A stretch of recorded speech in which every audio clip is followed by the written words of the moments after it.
Welcome to Wellness Empowered You. Susan Brady and I are here today to meet with a private personal chef for a family that we are going to prepare a Labor Day Sunday brunch for. I'm not a chef.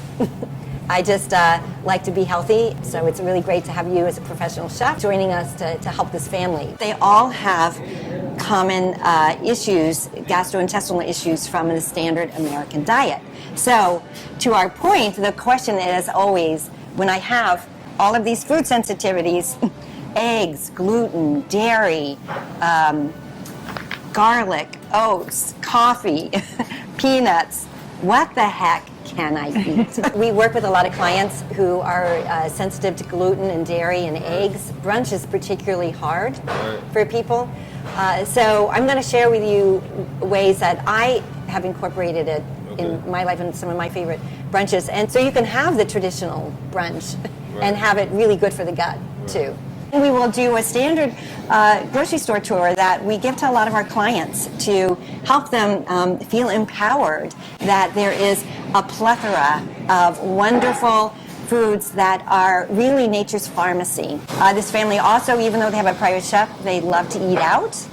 And canola oil is one of the issues. Yes. So tell us why canola oil is an issue.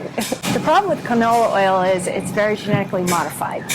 And when we genetically modify our foods, yes, they are different than what nature produces, but one of the big issues with genetically modified food is they can actually use more pesticides on these products, right?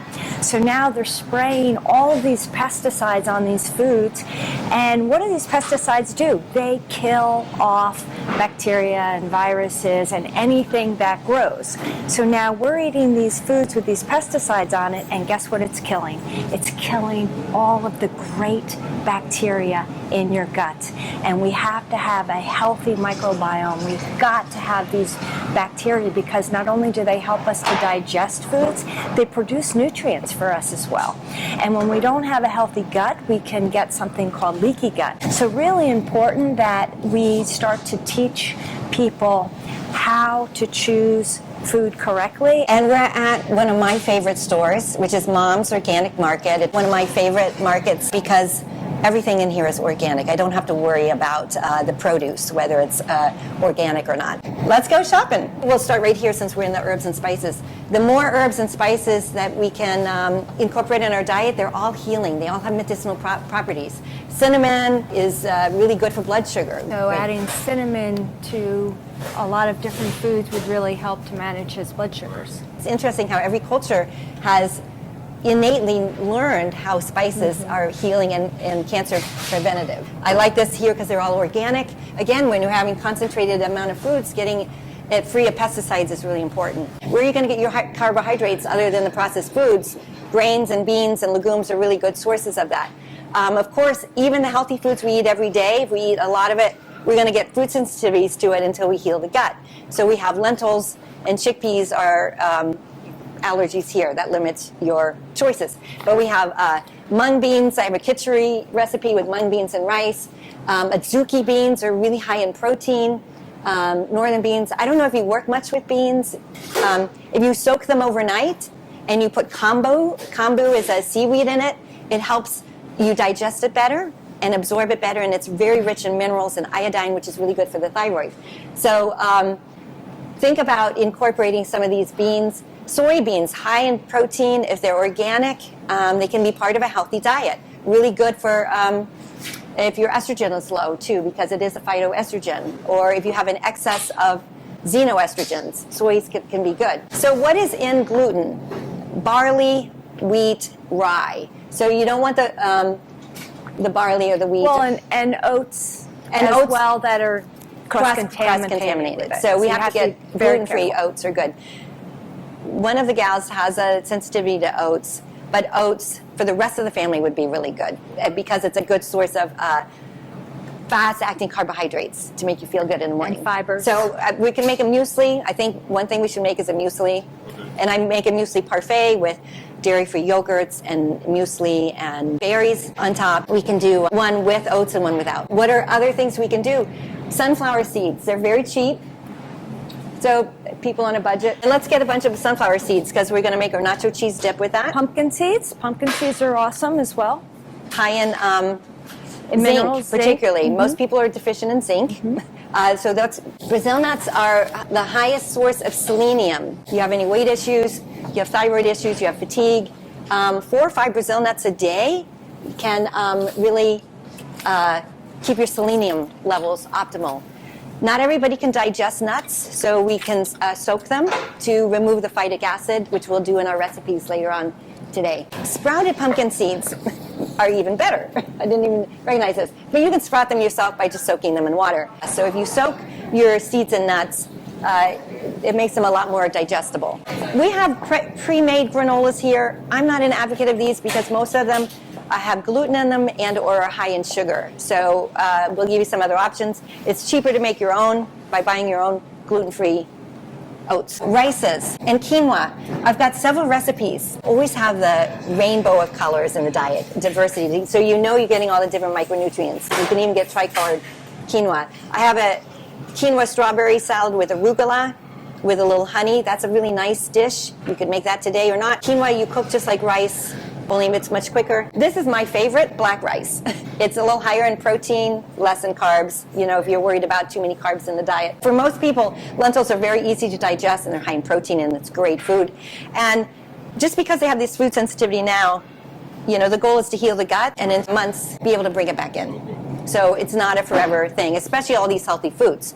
And this is why we want to rotate food and not eat the same thing every day. Because if you've got a leaky gut and your body is creating antibodies against even the healthy food you're eating. So if you look at the way nature produces food for us, it produces food for us in a rotational basis, right? We get sweet potatoes and pumpkins in the fall, we get strawberries in the summer and greens.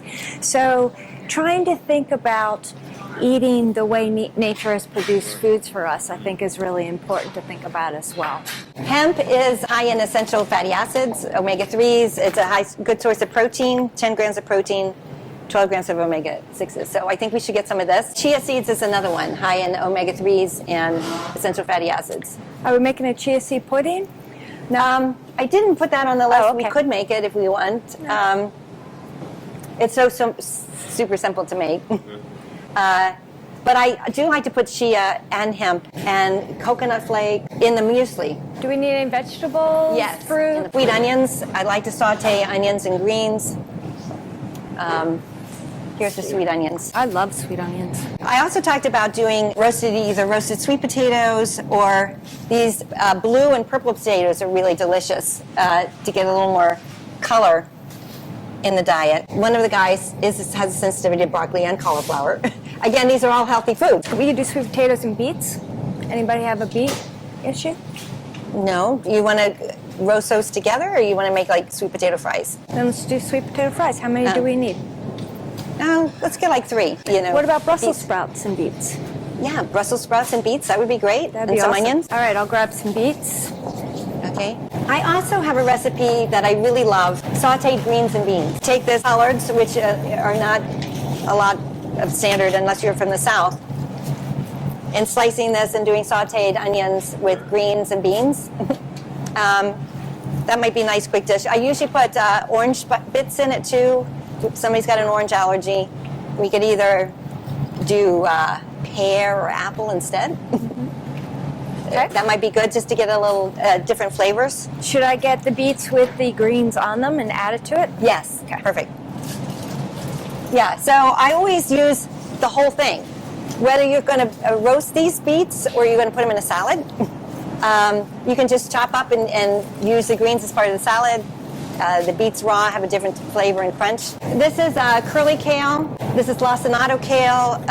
The way I do a raw kale salad is I just slice it and then massage olive oil and salt in it to do it raw. Or I can add this to your roasted vegetables or your saute. Or greens are extremely healing. They're chelating. They pull out heavy metals. They're full of vitamins A, C, E, zinc. They're probably the most missing from the standard American diet and the healthiest. Dandelion greens are great chelators for green juices. If you're juicing, Swiss chard is a a little sweeter, it's different.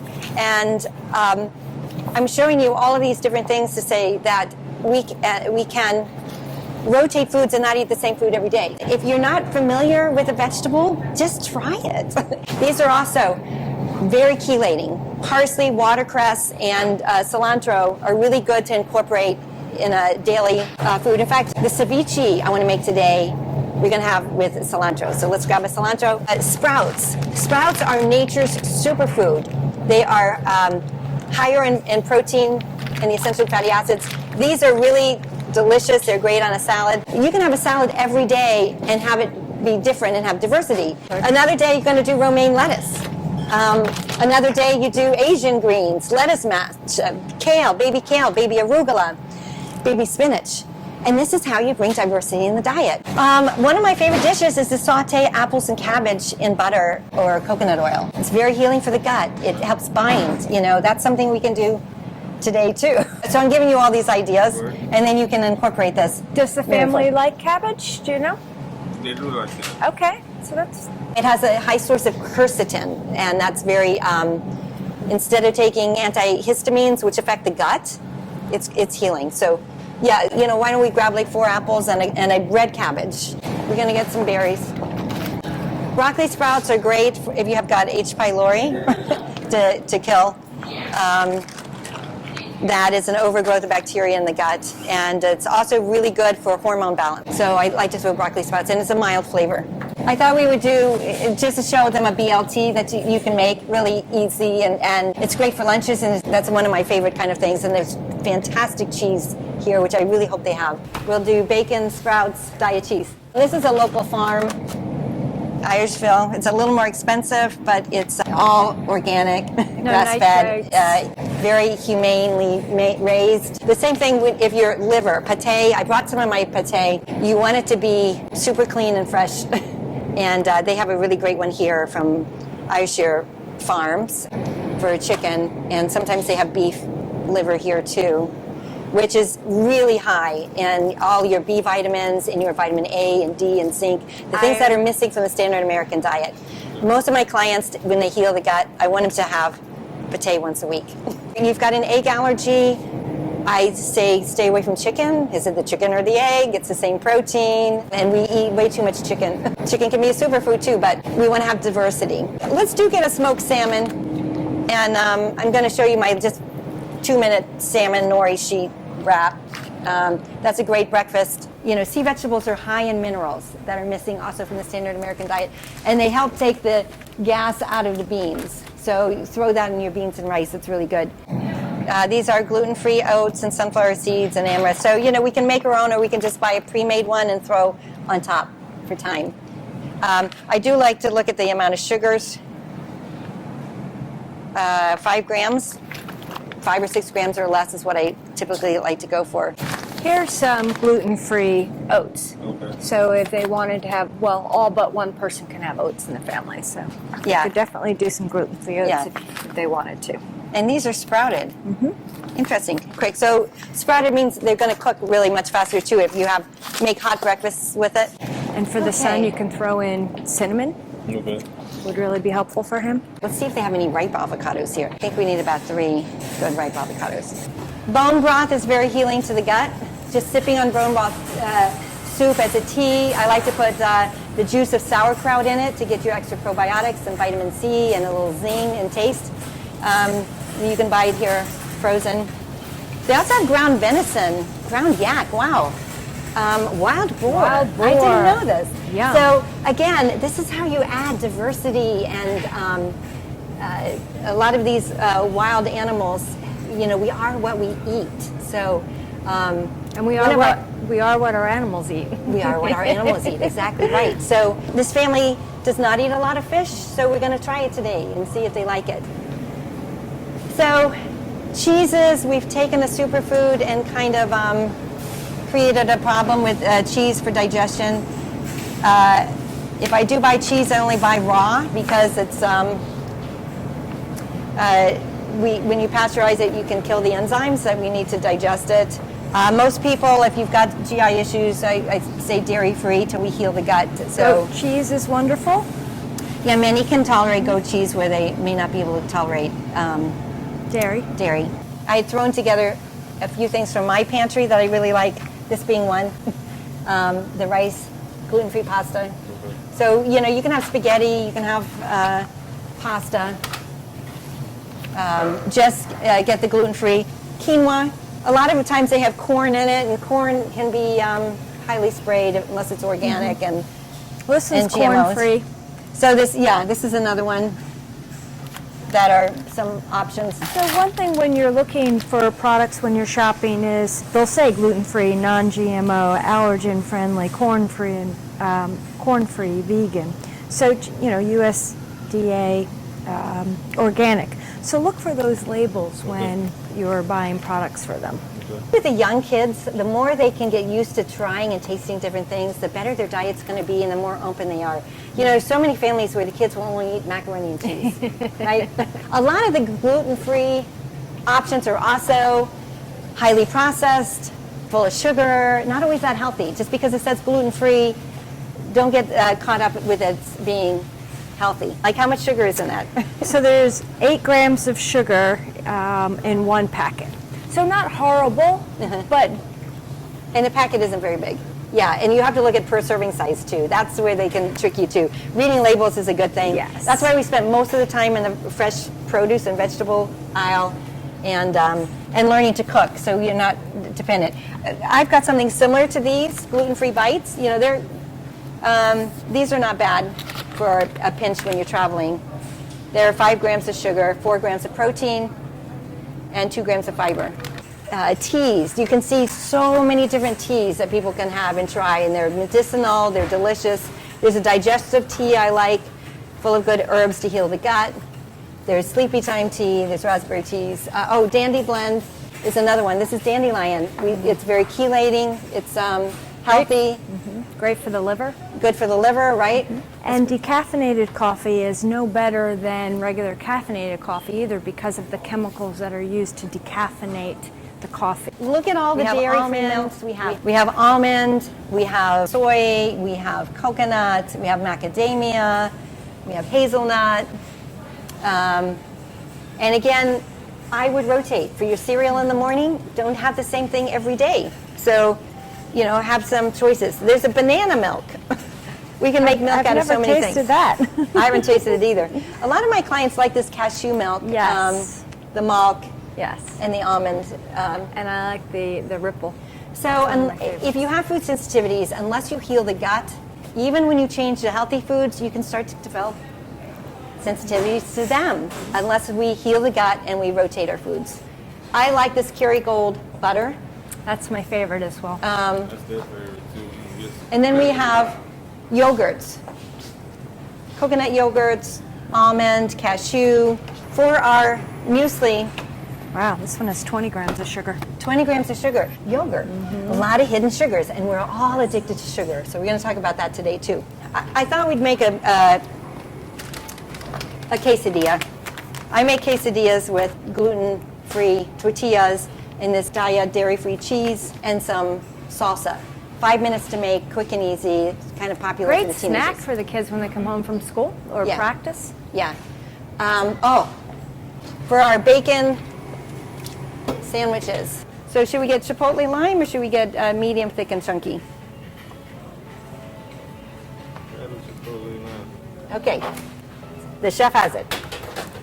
Great. Nut butters, good protein and omega-3s. You've got teenagers who need a lot of both. Almond and sunflower, cashew, you've got diversity here too. Peanuts can be high in aflatoxins, a kind of mold that Molds. grows on them. So if you've got a lot of allergies or histamine reaction, you want to shy away from peanuts. This is really good, the nuts, 7 nuts. It's got cashews, almonds, Brazil nuts, flax, chia, hazelnuts, pumpkin. Pumpkin. We can't, yeah. For some person, walnut. And these are nice things to put in your briefcase when you're traveling. These little packages. This is to die for if you don't have an egg allergy. But if you just need a gluten-free bread, this focaccia is so delicious. My favorite breads are right here. Happy Camper. For allergies, it is gluten-free, dairy-free, egg-free. Let's bring a buckwheat for our today's lunch. Also, gluten-free crackers. All right, no pumpkins in this one. Good. Again, we have to read the labels. So it makes it hard when you've got a family with all of these. Rice is typically non-allergenic. Some people do have rice allergies if that's all they're eating. Here's rice with a sesame seed. These are both nice. I love these for, again, to have in my briefcase when I travel. Salmon, trout, mussels, sardines, especially the sardines and olive oil and lemon. This is one of my favorites to throw in a salad. In fact, maybe we'll open this and just let people try it, because most people haven't tried sardines. Salad dressings, I like oil and vinegar. It's simple, it's easy, it's clean, it's inexpensive. These are also some nice choices. There is a dairy-free, gluten-free vegan ranch that's pretty good. Let's get this vegan ranch with avocado oil for them to try. It's dairy-free, gluten, and grain-free. Do we want ghee? Oh yeah, should we get a ghee? These pastas, these are great. Using cashew instead of cream or milk. For those with dairy allergies, these are really good. You can just throw on pasta. I prefer getting things in glass rather than canned that has a BPA lining. It can be a carcinogen, so you can get your tomato paste, diced tomatoes, and sauces, and start here as a base for a lot of the recipes. Vanilla is an aphrodisiac, and it just makes everything taste better. Just a little vanilla extract. Buckwheat flour is what I use instead of whole wheat flour. You can use brown rice too, almond flour, coconut, spelt, tapioca. Lots of choices. You need a little raw cacao if we're going to make the chocolate pudding. I like to sweeten the chocolate pudding with honey. You can use stevia. Coconut nectar is the lowest glycemic index of these, other than stevia. And some people like the taste of stevia or stevia, others do not. But this is the lowest glycemic index. So for diabetes, stevia would be the best option. Coconut nectar is the next. Agave is actually high in fructose. I prefer honey, which can give you some immune boosting from the local, if you can get local honey. And or maple syrup is one of the cleanest now of sweeteners. Oh, are we going to do a smoothie? A lot of protein powders have pea protein in them, and we have somebody with a pea protein allergy, so I'm looking for one that doesn't have pea. Collagen is so great for the hair and the skin and the nails. It's also missing from the diet. It's got 11 grams of protein. There we go. Rice protein. I'm going to get plain rather than vanilla, just because vanilla is ubiquitous in so many foods that sometimes we get vanilla food sensitivity. So here's a plain rice protein powder that has 12 grams of protein, but it's really clean. It can be added to a shake. What's your view on whey protein? I think it's fine, but we can't do it with people with allergies, with a dairy allergy. Before? What? I get a common question about buying organic being more expensive, and I think it's really inexpensive compared to the cost of healthcare today.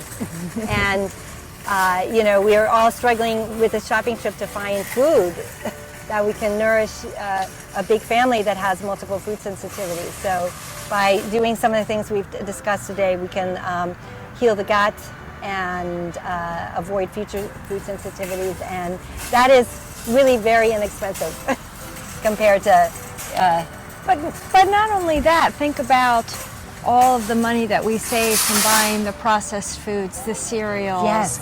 The sodas, all of that. Right, and buying more vegetables versus animal protein too. Half the plate should be vegetables. So now let's go cook.